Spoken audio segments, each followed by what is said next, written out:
Question 9 কি কৈছে হৰণ পদ্ধতিৰে বর্গমূল নির্ণয় করা। কোশ্চেন 1 কি দি আছে 2116 আমাক হরণ পদ্ধতির বর্গমূল উলিয়াব দিছে। সো প্রথমতে আমি গণি চাম কেইটা আছে 1 2 3 4 তিনিটা থাকিলে প্রথমতে এটা তার পিছত দুটা সাপোজ এনেকে দিয়া থাকিল হয় প্রথমতে এটা তার পিছত দুটা পাঁচটা দিয়া থাকিলে প্রথমতে এটা তার পিছত দুটা দুটা কিন্তু চারিটা দিয়া থাকিলে যুগ্ম সংখ্যক দিয়া থাকিলে প্রথমতে দুটা তার পিছত দুটা। সো আমি ইয়াতে যদি 4 লও ইয়াতেও 4 লব লাগিব, ইয়াতে যদি 5 লও ইয়াতেও 5 লব লাগিব, মানে বর্গ সংখ্যাৰে আমাৰ ভাগ দিব লাগিব। সাপোজ আমি 5 লও 5 ললে 5 * 5 কিমান হ'ব 25 কি হয় 21 তকৈ 25 ডাঙৰ হৈ গল তেনেহলে না যায় তেনেহলে কি হেৰে যাব 4 4 4 যাৰ কিমান হল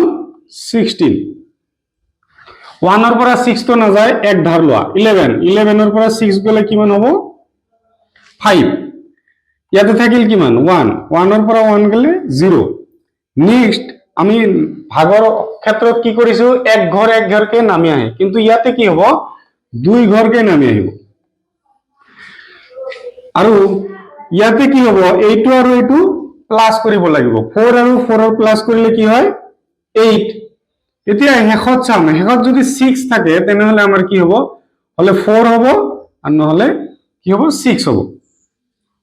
প্ৰথমতে আমি 4 লও 8 4 4 4 যাৰ 16 or 6 হাতৰ থাকিল 1 4 8 যাৰ 32 সৰি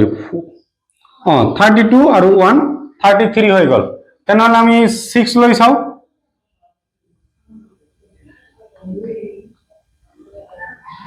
6 6 যাৰ 36 36 ৰ কি হ'ব 6 হ'ব হাতৰ থাকিল 3 6 8 গুণ কিমান হয় 48 48 49 হৈ যাব 51 তেনেহলে আমাৰ কি হৈ গল ইয়াতেও 6 ইয়াতেও 6 5 1 6 তো আমার বর্গমূল কিমান হল অতএব বর্গমূল ইজিক্যাল টু কি হল 46। কোশ্চেন 2 কি দি আছে 4761 ইয়াক আমাৰ বৰ্গ হৰণ পদ্ধতিৰে বৰ্গমূল নিৰ্ণয় কৰিব লাগে। প্রথমতে আমি গুণি চাও কিমান 1 2 3 4 তেনেহলে দুটাকে হ'ব প্রথম দুটাৰ মাজত কিহেৰে হৰণ যাব প্ৰথম দুটাৰ মাজত সাপোজ আমি 7 ললো 7 * 7 কিমান হ'ব 49 তেনেহলে না যায় ডাঙৰ হৈ গল কি হ'ব 6 6 * 6 কি হয় 36 7 ৰ পৰা 6 মাইনাস কৰিলে কি হ'ব 1 হ'ব 4 ৰ পৰা 3 মাইনাস কৰিলে কি হ'ব 1 আৰু আমি জানো কি হয় দুই ঘৰ একেলগে নামি আহে।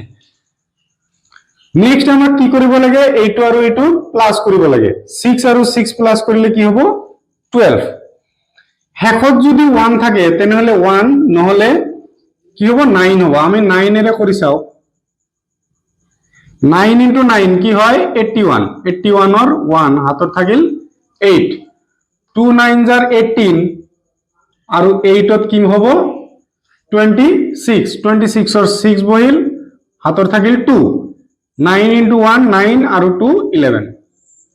তেনেহলে আমাৰ কি হয় 9 এৰে মিলি আছে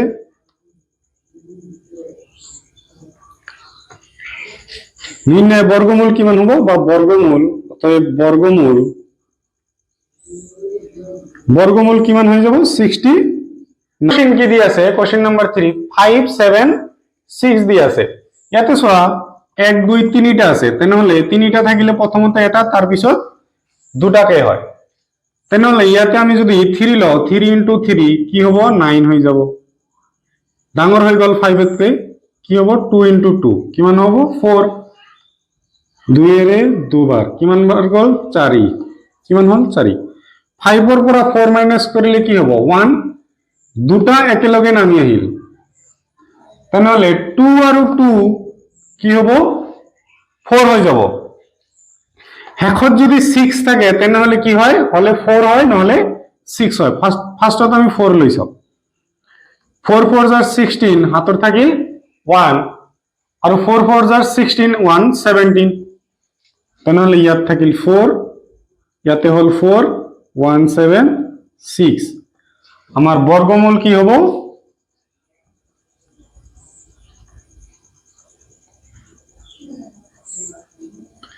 24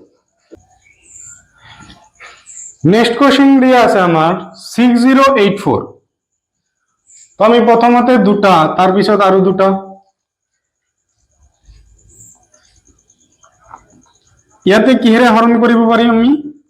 সো 8 8 জাৰ কি হয় 64 হৈ গল ইয়াতকৈ ডাঙৰ হৈ গল তেনেহলে আমি কি লব লাগিব 7 into 7 49 7 7 4 9 তেনেহলে কি হল 0 ৰ পৰা তো 9 মাইনাস কৰিব নোৱাৰো আমি এক ধাৰ লগ কিমান হ'ব 10 হ'ব 10 ৰ পৰা 9 মাইনাস কৰিলে কি হ'ব 1 হৈ যাব আমাৰ আৰু ইয়াতে থাকিল 5 5 ৰ পৰা 4 মাইনাস কৰিলে 1 আৰু আমি জানো দুই ঘৰ একেলগে নামি আহিব এতিয়া কি কৰিব লাগে 7 আৰু 7 প্লাস কৰিব লাগে 7 আৰু 7 ৰ প্লাস কৰিলে কি হয় 14 আৰু হেখত যদি 4 থাকে তেনেহলে হলে 2 হ'ব আৰু নহলে কি হ'ব 8 হ'ব প্ৰথমে যেহেতু ডাঙৰ সংখ্যা দেখা পোৱা গৈছে তেনেহলে 8 এৰে কৰি চাও 8 8 জাৰ কিমান হয় 64 64 ৰ 4 হাতৰ থাকিল 6 8 4 জাৰ 32 আৰু 6 কিমান হ'ব 38 38 ৰ 8 হাতৰ থাকিল 3 8 1 জাৰ 8 আৰু হল 3 কিমান হ'ব 11 1184 কিহেৰে গল 8 এৰে ইয়াতেও 8 ইয়াতেও 8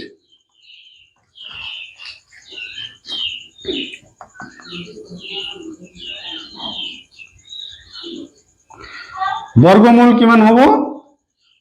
78 ভিডিওটো পজ কৰি লিখি লোৱা